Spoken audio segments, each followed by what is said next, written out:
হামজা রাদিয়াল্লাহু তাআলা আনহুর ইসলাম গ্রহণ। হামজা রাদিয়াল্লাহু তাআলা আনহু তিনি ছিলেন আল্লাহ রাসূলের চাচা। তো আল্লাহ পাক রব্বুল আলামিন হামজা রাদিয়াল্লাহু তাআলা আনহুকে ইসলামের দৌলত দিয়েছিলেন। ইসলামের বদৌলতে তাকে আল্লাহ পাক রব্বুল আলামিন অনেক সম্মানিত করেছিলেন। তো এই হামজা রাদিয়াল্লাহু তাআলা আনহু প্রথমেই ইসলাম গ্রহণ করে নাই। আল্লাহ রাসূল সাল্লাল্লাহু আলাইহি ওয়াসাল্লাম নবুয়ত পাওয়ার পরে যখন ইসলামের দাওয়াত নিয়ে, ঈমানের দাওয়াত নিয়ে মানুষের দ্বারে দ্বারে, বাড়িতে, মহল্লাতে ঘুরতে লাগলেন, ঠিক ওই সময় হামজা রাদিয়াল্লাহু তাআলা আনহু নবুয়তের ৬ষ্ঠ বছরে ইসলাম গ্রহণ করেন। তার ইসলাম গ্রহণের প্রেক্ষাপট হচ্ছে যে হামজা রাদিয়াল্লাহু তাআলা আনহু তিনি একজন যোদ্ধাবাজ সৈনিক ছিলেন। তিনি ওই সময় কাফেরদের নেতৃস্থানীয়দের ভিতরে একজন ছিলেন এবং তার আরেকটা গুণ ছিল, তিনি শিকার করতেন। শিকার করা তার জন্য খুবই পছন্দনীয় বিষয় ছিল। তো একদিন হামজা রাদিয়াল্লাহু তাআলা আনহু শিকারের জন্য বের হয়েছে। তো হামজা রাদিয়াল্লাহু তাআলা আনহু একদিন শিকারের জন্য বের হয়েছেন। এদিকে আল্লাহ রাসূল সাল্লাল্লাহু আলাইহি ওয়াসাল্লাম ইসলামের দাওয়াত নিয়ে, ঈমানের দাওয়াত নিয়ে মানুষের দ্বারে দ্বারে ঘুরে বেড়াচ্ছিলেন। সেই ধারাবাহিকতায় আল্লাহ রাসূল সাল্লাল্লাহু আলাইহি ওয়াসাল্লাম একদিন তিনি পাহাড়ের পাশে কিছু মুসলমানদেরকে নিয়ে, কিছু মানুষদেরকে নিয়ে ইসলামের দাওয়াত দিচ্ছিলেন, ঈমানের দাওয়াত দিচ্ছিলেন। এমন সময় আবু জেহেল পাশ দিয়ে যাচ্ছিল। যাওয়ার সময় তিনি আল্লাহ রাসূল সাল্লাল্লাহু, আবু জেহেল এটা দেখার পর তার সহ্য হলো না। তিনি আল্লাহ রাসূল সাল্লাল্লাহু আলাইহি ওয়াসাল্লামকে বিভিন্ন ভাষায় গালিগালাজ করতে লাগলেন, অকথ্য ভাষায় গালিগালাজ করতে লাগলেন। কিন্তু আল্লাহ রাসূল সাল্লাল্লাহু আলাইহি ওয়াসাল্লাম আবু জেহেলের কোন গালির উত্তর দিলেন না। গালির বিপরীতে তিনি গালি দিলেন না, চুপ করে রইলেন, তিনি সহ্য করে গেলেন। কিন্তু আবু জেহেল শুধুমাত্র গালি দিয়েই ক্ষান্ত রইলেন না, বরং বেয়াদবির চরম পর্যায়ে গিয়ে তিনি আল্লাহ রাসূল সাল্লাল্লাহু আলাইহি ওয়াসাল্লামের উপর আঘাত করে বসলেন। আল্লাহ রাসূল সাল্লাল্লাহু আলাইহি ওয়াসাল্লামকে তিনি আঘাত করলেন। আল্লাহ রাসূল সাল্লাল্লাহু আলাইহি ওয়াসাল্লাম আঘাতের কারণে তার শরীর মোবারক রক্তে রঞ্জিত হয়ে গেল। এই ঘটনা একজন ব্যক্তি পাশ থেকেই দেখতেছিল।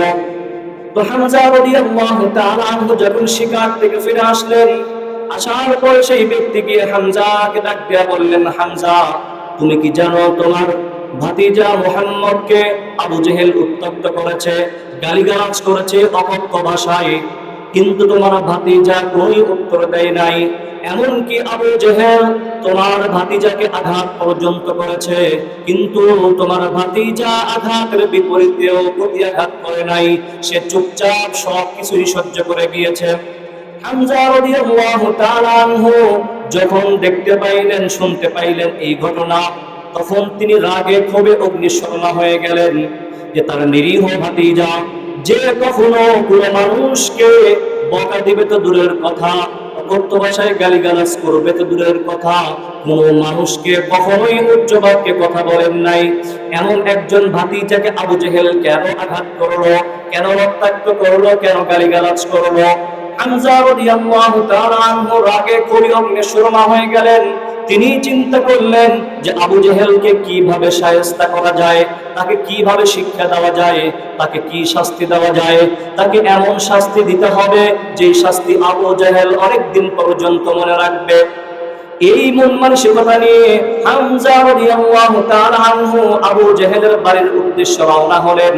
রওনা হতেই তিনি দেখতেন আবু জেহেল মসজিদে নববীর ভিতরে বসে আছে, মসজিদুল হারামের ভিতরে বসে আছে। হামজা রাদিয়াল্লাহু তাআলা আনহু সরাসরি গিয়ে আবু জেহেলের মাথায় আঘাত করে রক্তাক্ত করে দিলেন। আর ডাক দিয়া বললেন, আবু জেহেল, তুই যে আমার ভাতিজাকে রক্তাক্ত করেছিস, আমার ভাতিজাকে আঘাত করেছিস, আমার ভাতিজাকে যে গালাগালি করেছিস, এটার কারণ কি? ও আবু জেহেল, তুই শুনে রাখ, যদি আমার ভাতিজাকে মারার কারণ এটা হয় যে আমার ভাতিজা মানুষদেরকে এক আল্লাহর দিকে দাওয়াত দেয়, যদি তোর মারার কারণ, গালি দেওয়ার কারণ এটা হয় যে আমার ভাতিজা মানুষদেরকে এই মূর্তিগুলোকে ছুঁড়ে ফেলে দিয়ে একমাত্র আল্লাহর উপর ঈমান আনতে বলে, যদি এটাই কারণ হয়, তাহলে আবু জাহেল তুই শুনে রাখ, আমার ভাতিজা মুহাম্মদ যেই দ্বীনের দিকে দাওয়াত দেয় সেই দ্বীনে আজ থেকে আমি দীক্ষিত হলাম। আমার ভাতিজা মুহাম্মদ যেই এক রবের উপর ঈমান আনতে বলে, আবু জাহেল তুই শুনে রাখ, তোর সামনে আমি স্পষ্ট ভাষায় বলে গেলাম, আমার ভাতিজা যেই রবের উপর ঈমান আনতে বলে, যেই এক সৃষ্টিকর্তার উপর ঈমান আনতে বলে, আজ তোর সামনে আমি স্বীকৃতি দিয়ে গেলাম যে আমি মুহাম্মদের রবের উপরে, এক রবের উপর ঈমান আনলাম। তোর যদি সাহস থাকে, শক্তি থাকে, তাহলে তুই আমার কিছু করে দেখা। তো আবু জাহেলের সাথে তার কিছু সাঙ্গপাঙ্গ ছিল, তারা আবু জাহেলকে ডাক দিয়ে বলল, বস একটা হুকুম দেন, এই হামজার গর্দান নামিয়ে দেই। আবু জাহেল ডাক দিয়া বলল, না, আমি তার ভাতিজাকে অকথ্য ভাষায় গালিগালাজ করেছি, তাকে আঘাত করেছি, তার রাগ হওয়াটা স্বাভাবিক, সুতরাং তাকে যেতে দাও। তো হামজা রাদিয়াল্লাহু তাআলা আনহু আবু জাহেলের সামনে ঈমানের স্বীকৃতি দিয়ে তিনি বাসায় চলে গেলেন। যাওয়ার পরে যখন তার রাগ ঠান্ডা হলো, তিনি একটু স্থির হইলেন। হওয়ার পরে তিনি চিন্তা করতে লাগলেন, হায়, আমি রাগে ক্ষোভে আবু জাহেলের সামনে গিয়ে কি না কি বলে ফেললাম।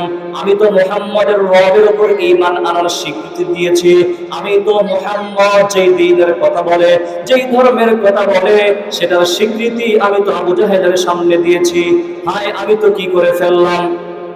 হামজা রাদিয়াল্লাহু তাআলা আনহু তিনি চিন্তা করতেছিলেন যে আমি যা বলেছি এটা আসলে সত্য নাকি মিথ্যা। তিনি আল্লাহর কাছে দোয়া করলেন যে রব্বুল আলামিন, যদি মুহাম্মদ যেই রবের কথা বলে, যেই ধর্মের কথা বলে, সেটা যদি সত্য হয়, তাহলে তুমি আমার হৃদয়ের ভিতরে প্রশান্তি এনে দাও। আর যদি মুহাম্মদ যেই দ্বীনের কথা বলে, যেই রবের কথা বলে, সেটা যদি মিথ্যা হয়, বানোয়াট হয়, গল্প কাহিনী হয়, তাহলে সেগুলোর উপর আমার হৃদয়ে ঘৃণা সৃষ্টি করে দাও।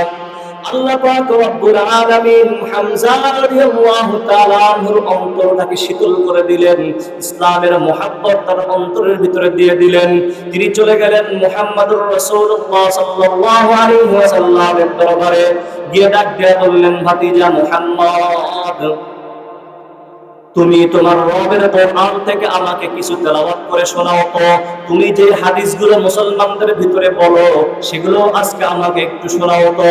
ইতিপূর্বে আল্লাহ রাসূল সাল্লাল্লাহু আলাইহি ওয়াসাল্লাম বহুবার হামজাকে কোরআন তেলাওয়াত করে শুনিয়েছে, হাদিস পড়ে শুনিয়েছে, কিন্তু হামজা রাদিয়াল্লাহু তাআলা আনহু ইতিপূর্বে কোরআন শুনেছে শুধুমাত্র কান দিয়ে, অন্তর দিয়ে অনুধাবন করার চেষ্টা করে নাই, হৃদয় দিয়ে হৃদয়ঙ্গম করার চেষ্টা করে নাই।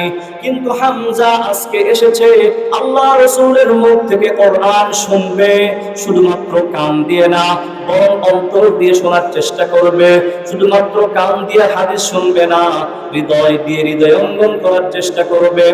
তো আল্লাহ রাসূল সাল্লাল্লাহু আলাইহি ওয়াসাল্লাম যখন কোরআন থেকে তেলাওয়াত করা শুরু করে দিলেন, হামজা রাদিয়াল্লাহু তাআলা আনহুর অন্তরের ভিতরে উত্তাপ সৃষ্টি হয়ে গেল, ঈমানের তরঙ্গ হইতে লাগলো।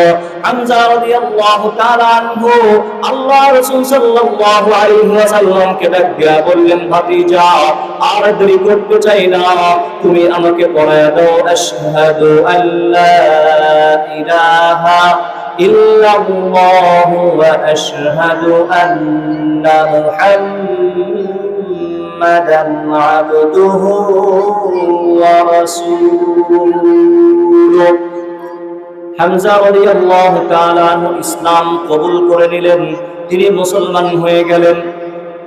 তো হামজা রাদিয়াল্লাহু তাআলা আনহুর সামনে যখন সত্য স্পষ্ট হয়েছিল, যখন তিনি বুঝতে পেরেছিলেন যে মুহাম্মদ যেই ধর্মের কথা বলে, যেই দ্বীনের কথা বলে, যেই রবের দিকে দাওয়াত দেয়, সেটাই প্রকৃত রব, যেই ধর্মের কথা বলে সেটাই প্রকৃত সত্য ধর্ম, হামজা রাদিয়াল্লাহু তাআলা আনহু ইসলাম কবুল করতে, ইসলাম গ্রহণ করতে একটু দেরি করেন নাই। তো আল্লাহ পাক রব্বুল আলামিন আরব ভূমিতে এজন্যই আল্লাহ রসুলকে প্রেরণ করেছিলেন, কারণ তাদের অন্তর ছিল অত্যন্ত উর্বর, অত্যন্ত স্বচ্ছ। তাদের সামনে যখন সত্য সুস্পষ্ট হয়ে যেত, তারা সেই সত্যকে গ্রহণ করতে দ্বিধাবোধ করতো না, কুণ্ঠাবোধ করতো না। এমনকি সেই সত্যের জন্য নিজের জীবনকে বিলিয়ে দিতেও পর্যন্ত তারা দ্বিধাবোধ করতো না।